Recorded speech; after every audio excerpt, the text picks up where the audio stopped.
আজকের ভিডিওটা আপনাদের জন্য অনেক গুরুত্বপূর্ণ। আজকে আমরা মরিচ বাতির হিসাব শিখাবো যে কোন কালার বাতি কত পিস করে সংযোগ করতে হয়। হ্যালো ভিউয়ার্স, কেমন আছেন সবাই? নিশ্চয়ই ভালো। Welcome to my channel servicing world. হ্যাঁ ভিউয়ার্স, আপনারা অনেকেই আসলে অনেক ধরনের মরিচ বাতি তৈরি করেন, কিন্তু পরবর্তীতে আমাদের বলেন যে ভাইয়া আসলে আমরা লাইন দিলাম কিন্তু পুড়ে গেল। তো এই বিষয়টা যাতে না হয় এজন্য এক এক কালার বাতিতে এক এক ধরনের হিসাব রয়েছে। যেমন লাল কালার বাতির একটা হিসাব রয়েছে, নীল কালার, সবুজ কালার বাতি, সাদা কালার বাতির একটা হিসাব রয়েছে। তো আজকে আমরা আপনাদেরকে কোন বাতি কত পরিমাণে দিলে আসলে কাটবে না লাইনে দিলে সেটার হিসাব আপনাদেরকে দেখিয়ে দেব। তো চলুন দেরি না করে ভিডিওটি শুরু করা যাক। বর্তমানে বিভিন্ন কালার লাইটিং বাতি আসলে দেখা যায়। যেমন এখানে লাল সবুজ বাতি ছিল, লাল নীল বাতি ছিল।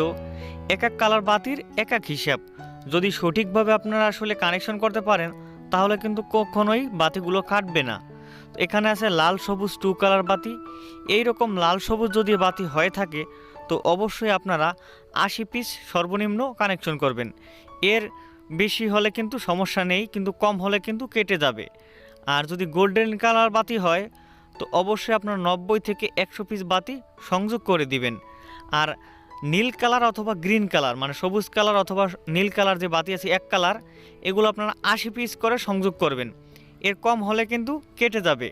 আর লাল কালার বাতিগুলো ভোল্টেজ খায় কম, এই জন্য কমপক্ষে 120 পিস বাতি দিতে হবে, নাহলে কিন্তু কেটে যাবে।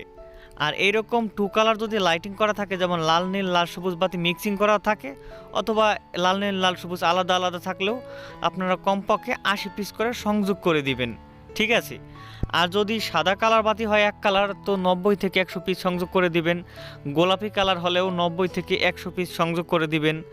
এছাড়াও যদি হলুদ কালার বাতি হয় তাও 90 থেকে 100 পিস দিলেই হয়ে যাবে। ভিডিওটি কেমন লাগলো জানাতে ভুলবেন না। ধন্যবাদ।